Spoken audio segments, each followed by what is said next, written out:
Doris, I got a chance to chat with you a little bit yesterday, and I think your career path is an amazing career path. And can you share a little bit what that path has been? I know you started on Wall Street, but someplace you were born a small child. Yeah. Well, how long do we have, Jim? 2 to 3 hours. Um, well, I actually come from the Midwest, and I always start with that because it sort of grounds you in a way that I think enables you to be pretty real and authentic along the path, and I think that's made a difference.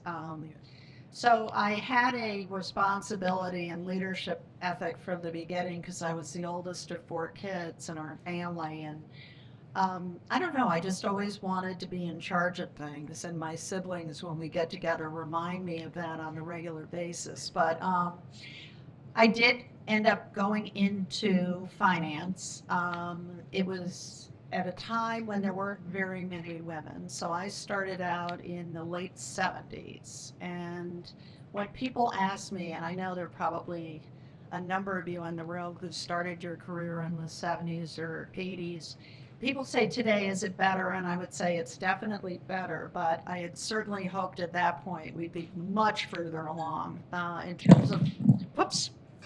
terms of women leading organizations, particularly at top levels, than we've gotten.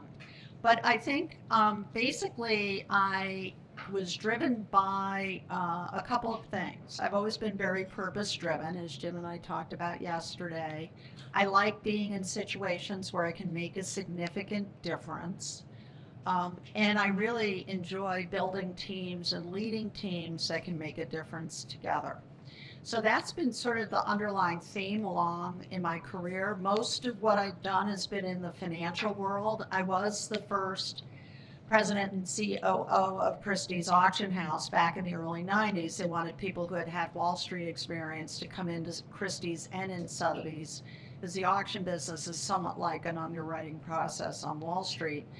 But aside from that, I've basically been in finance. I think, Jim, And did you have an interest or background in art? That's a pretty big leap. Yeah, well, actually, yeah.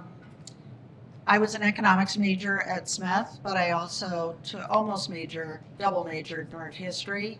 And then my husband and I just basically would go to auctions all the time. And most of the furniture and drawings and things in our apartment are things we acquired over the years. So I always had an interest, but I was there as the principal business person. But it really did matter that I had an appreciation for art and antiques and jewelry and things, and I could resonate with my colleagues who were art experts. From Christie's back to finance? Yeah, I came back to finance, but I came back on the private client side. So I came back into wealth management. I had been in institutional. And basically that business ended up, and it was the reason I left to go to Christie's, and it ended up becoming very transactional where execution and pricing became what drove the business as opposed to relationships. And I've always thrived on my connection with people, whether it's my colleagues, my clients, et cetera. So wealth management at the time was short on really good talent, and the U.S. was long on wealthy people because of the 80s. So I saw an opportunity to go back to finance, and when I was at Christie's, we often did a lot of estate sales. We'd work with the trust and estate attorneys, we'd work with the big private banks and trust companies that had big estates or property to sell. And so I went back on the wealth management side of the business in the mid-90s, and that's where I've been ever since. I know you've done a lot to attract the people at Wilmington Trust who have been on the banking side, the investment banking side, to come work in the wealth management business. What qualities do they bring to the table? Well, it's very interesting, Jim, but when you survey clients, and McKinsey does this 10,000 wealthy families survey every couple of years, 18 months. What we've seen in the past 5 years is a decided shift where clients, the market, wants to do their banking and investments in the same place with the same firm. There's also been a concentration. It used to be that clients would spread their money around. They work with 4 or 5 advisors. More and more clients are choosing to concentrate more Not all necessarily, but more with a lead advisor. And that lead advisor very much needs to have both banking and investments. So that banking sensibility and knowledge helps tremendously in relationships. The other thing I will tell you is private bankers, because they're lending money, they are giving money to clients, and clients need or want the money. That makes them much more comfortable and confident about being on offense. When you're on the investment side of the world, you're getting the client to give you the money. And there's a little psychological difference there in terms of you're being a little more on defense than on offense. So they're very good client people and business development folks. You've mentioned already vision a couple of times. What's your role? 6.5 years now running Wilmington Trust. It's part of the 11th largest bank in the country, M&T, which is probably giving you some comfort over the last month or so. Oh yeah, we're in a good place, yeah. Nice to have that multi-billion-dollar balance sheet behind you. What do you do to set the vision for Wilmington Trust, and how do you make sure that it's not just yours, that it's weaved through the organization? Yeah, well, I've had the privilege of working at a couple of leading wealth firms that come at it a different way. So I built the what we called PBIG at the time, the ultra high net worth segment at Merrill Lynch, which has been very successful. And then spent time at Bernstein, which was an investment management firm. So I was in a brokerage environment and an investment management firm practicing wealth management. So one of the reasons I was attracted to coming to Wilmington Trust is it was a great brand with a great history, but it had gotten a little sleepy over the years. And I firmly believe in the fiduciary side of the business. When you're in a brokerage model, you have a suitability standard, there's more of a transactional feel to the business. When you're on the private bank trust side of the industry, you're more aligned with the client, in my opinion, and there's more of a trust factor that underlays the relationships. So when I came to Wilmington, I could see creating a top-tier firm that was a boutique with a great reputation, that we would have the expertise that the top firms had. Leading firms like JP Morgan, Goldman Sachs. So our expertise, our experts, and our solutions are a good, very strong match with those firms. But we're much smaller, more accessible, and we're able to demonstrate care. The very big firms don't intend to have that be that way, but having worked at a really large firm, it just becomes a problem over time. If you're trying to build really strong, trusted relationships, it's easier to do it in a kind of a medium size or smaller size environment where you can really make the culture strong and make the outreach and accessibility really strong. So the vision, I think, always depends on what does the market need, and that changes. What do they need and want? And what is the institution you're a part of, and what works? How could you position it? Well, I've gotten a chance to meet some of the people in your organization. Alvina Lowe, who I got to meet yesterday, and we came in on the train together, not quite together this morning, and I see the quality that you see in her. Is that projectable? Those are the kinds of people you're looking to attract? What qualities do you look for in the people you're recruiting every day to the bank?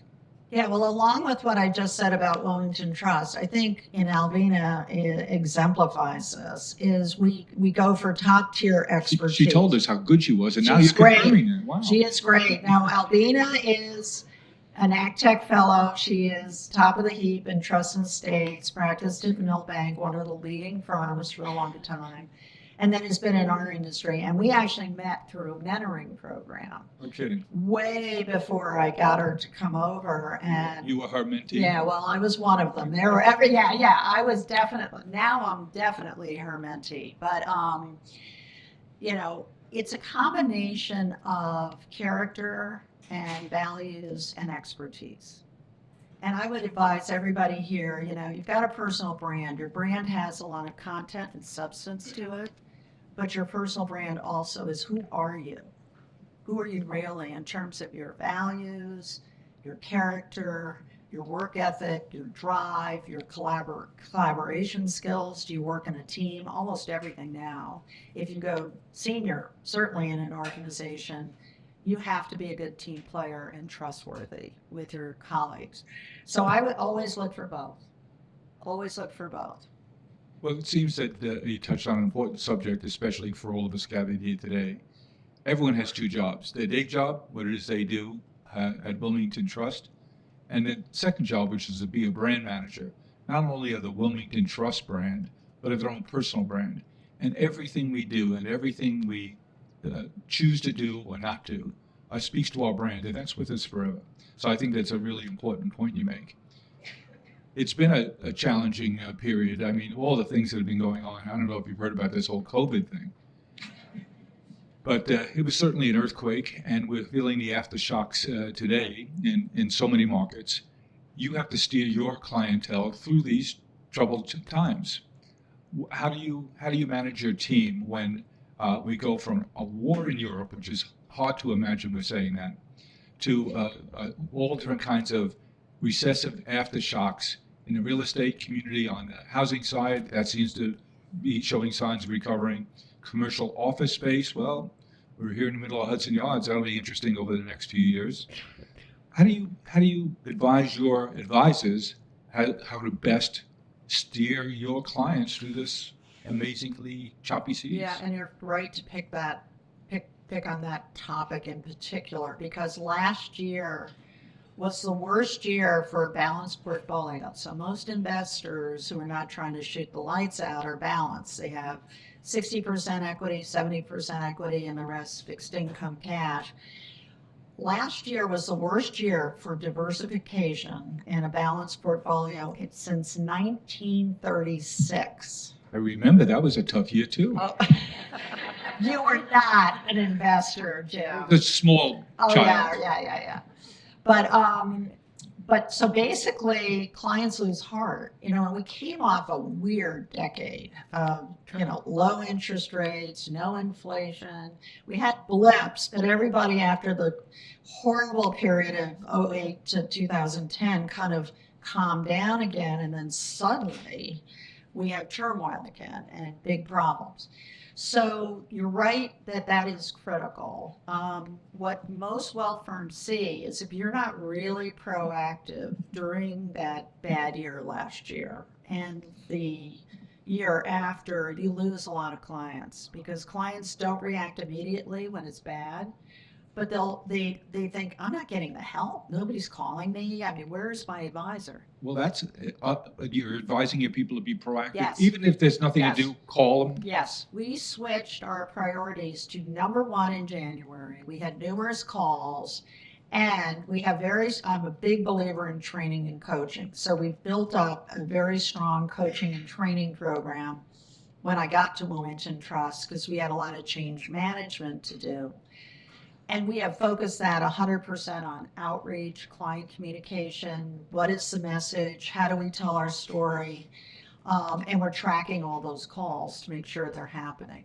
And the advisors are thrilled because they need the help. I mean, that's my job, is to have the best team on the field you can have, but then it's senior management's job, not for them to report up to us, but for us to get behind the team and really help them succeed, for us and for them. I was struck yesterday. Doris told me that within the next 7 years, 70% of the wealth in the U.S. will be controlled by women. 70%. Why is that? And how do you prepare your team? Calm down. My wife is smiling.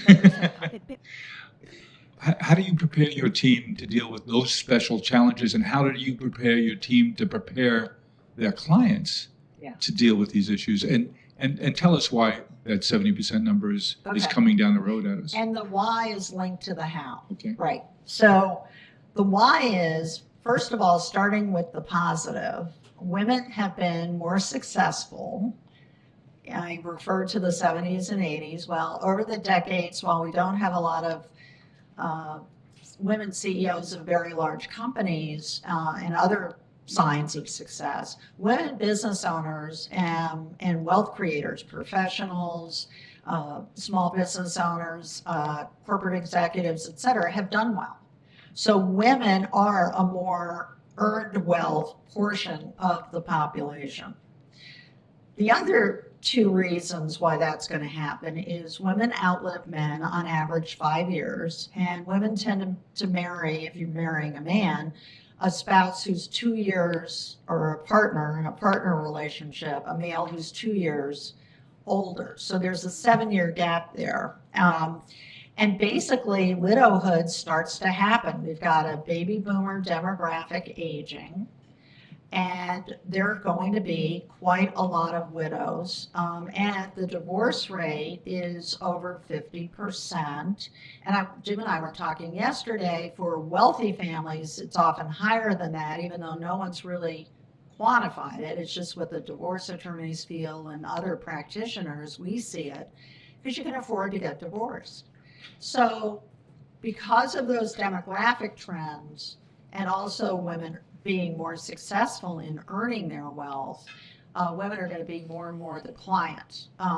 Now, the segment where women are earning their wealth, for the most part, women take a more active role in actually managing the family's financial affairs, or at least almost equal partners or engaged in the discussions. If they're single, and there are quite a few females who are single, they are by definition in charge. The one segment that we really are working on preparing for is what we call the suddenly single segment, which are women who are in a divorce or widowhood situation, who just took a back seat for whatever reason in the finances in their family, and often skipped meetings with the advisor, didn't choose the advisor, and didn't really lean in to the financial stuff. So part of it is preparing the advisors to work with that. We're also working on preparing the clients by encouraging them to attend meetings when they're in that segment of the population.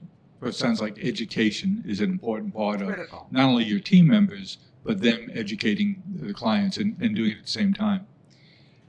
In the minute we have left, Doris, confession, I couldn't wait to introduce my granddaughter to you today.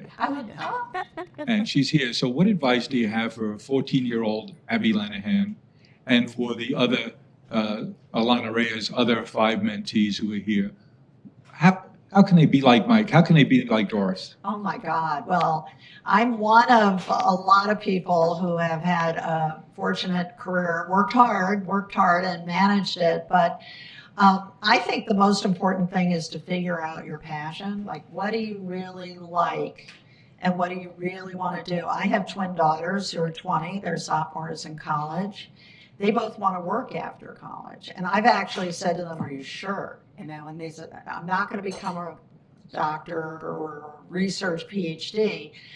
But I think it's modeling. I mean, work after college in lieu of continuing on to higher education. Yeah. They don't want to get a PhD or anything. They want to go into the work world.